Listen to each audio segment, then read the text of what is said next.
So, do you think it's morally right that I'm making you write about ethics?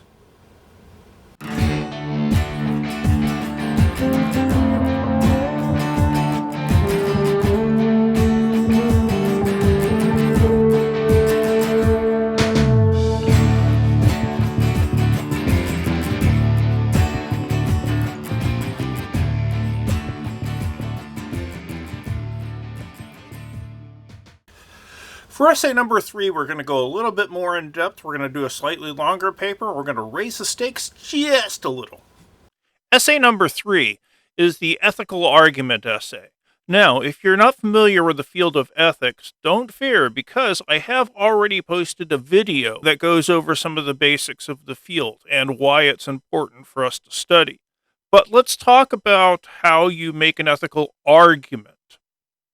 Argument is a key to a lot of what we do here, and keep in mind, as was said before, the main distinction of an argument is you make a claim and you support it using evidence. It's one of the good things about using the frame of ethics is, since there are ethical structures in the world that are made by consensus, we can point to definitive answers. Plus, there's a lot of ethicists out there in the world. So let's look at the assignment sheet. It's going to be 4 pages long. Look at your own specific class for the specific days. It will be 125 points. You will make an argument, because that's one of the things we do. Good argument is more than just two people yelling. Rather, a good argument is an attempt to explain one's position in a larger debate in an effort to persuade one's audience that the arguer's position is closest to the truth. We've already talked about an argument. Make a claim, support it using evidence. For our ethics essay, you present an argument on a controversial ethical question of your choice. It's always a good idea to think of the subject of an argument essay not as a topic so much as a question. Are the current restrictions on Latino immigration ethical? And then when you state your argument, you put it in as an answer to that question. That's what a thesis statement generally is. Ethics refers to concerns about right or wrong conduct, whether actions are moral, just, honorable, effective, and so forth. You're going to get your freedom to choose topics. However, I'm taking a few things off of the table. I'm not going to take any papers on abortion, capital punishment, gun control, gay marriage, the drinking age, legalizing marijuana, so on and so forth. This is not an exhaustive list. If I think it's something that's been very overdone, I'm probably not going to allow it. So if you have questions about your subject, just let me know. The problem with these subjects is, one, not only have they been done over and over and over, because these topics are so familiar to the public debate, most people who read a paper, if they're not convinced already, aren't really going to have their actions changed by your 4-page paper. I want you to be able to engage in a fresher debate, a newer debate. Plus, there's built-in problems with a lot of these.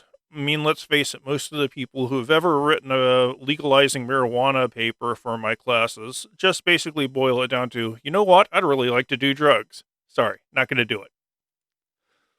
As you frame the question of your argument, it is helpful to avoid sweeping concerns about whether something is right or wrong, good or bad. You don't want to get superficial. You want to delve into a specific angle. For instance, instead of should colleges allow free speech, ask something like, should colleges punish students for offensive speech? It's a more definitive question. Should police officers use deadly force less often? Is kind of a duh. Ask something like, should implicit bias testing be required for police officers? Sometimes it's okay to go for broader questions, but it's a good idea if you're thinking you're going broad and finding ways to narrow it down as you go on. However you approach your question, your paper's thesis will be the answer you offer to that question. So I'm going to give you an example, since everyone said they want more examples. And my own personal claim is that karaoke is evil.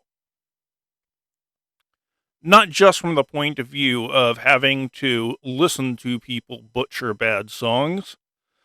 I have a particular angle. I don't know if you know this or not, or if I've mentioned it, but I am kind of a musician. And musicians need places to play.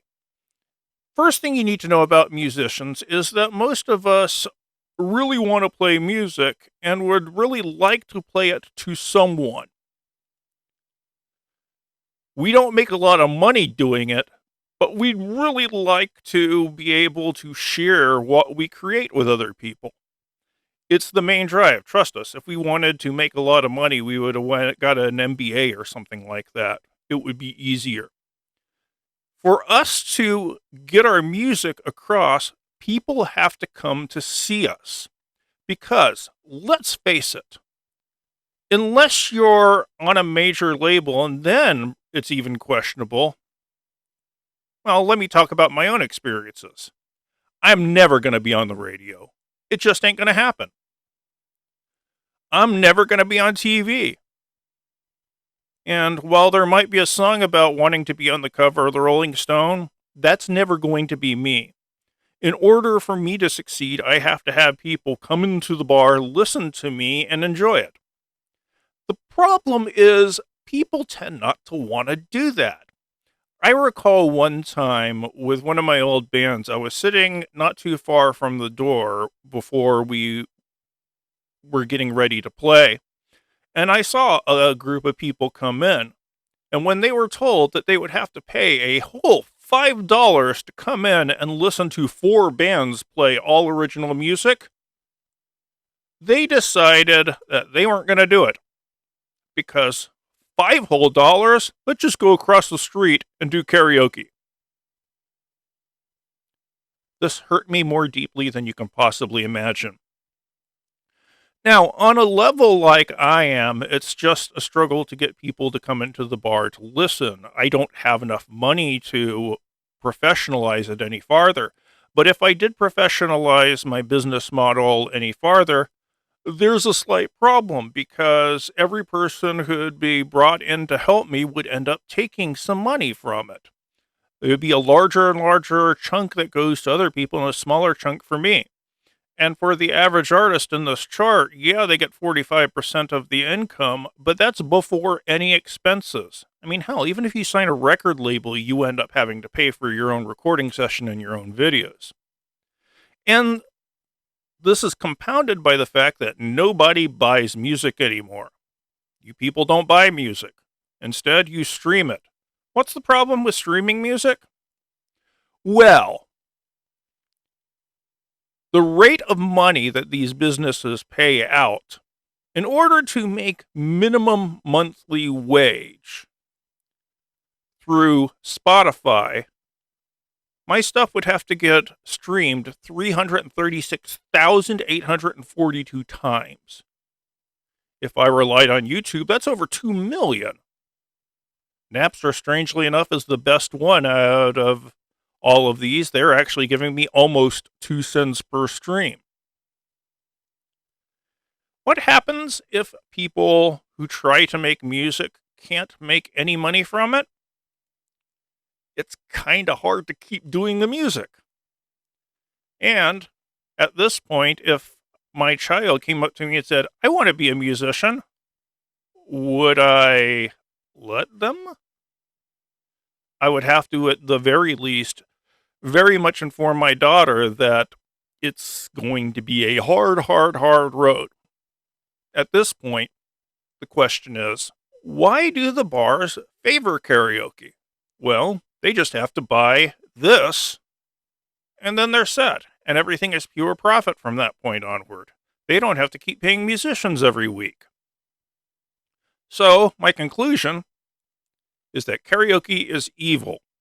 Now, granted, this is an academic class, so we can't just say karaoke is evil.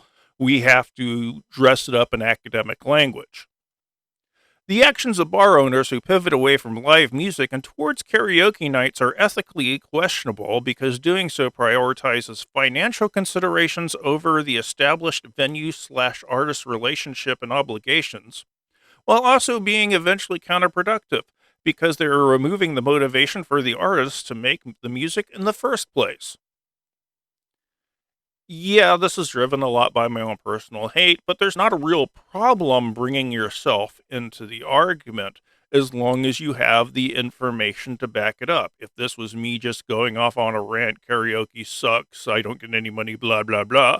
But no, I have statistics to bring into bear. I have information to bring into bear, and I am not the only person in the world who's ever thought of this, so there are academics who write about the impact of such things. This is an example of one of the kind of things you can do for your ethics essay. Remember that this is the third paper in here. You're going to be able to revise it, yes, but you're going to have less time to revise it than the others, simply because we're getting closer and closer to the end. So make sure you do as good of a job as you can on this one. I would highly recommend on this one, because we're going into longer work, that you make sure that you are outlining, that you make sure you're following all the stages in the procedure. Good luck on it. See you next time.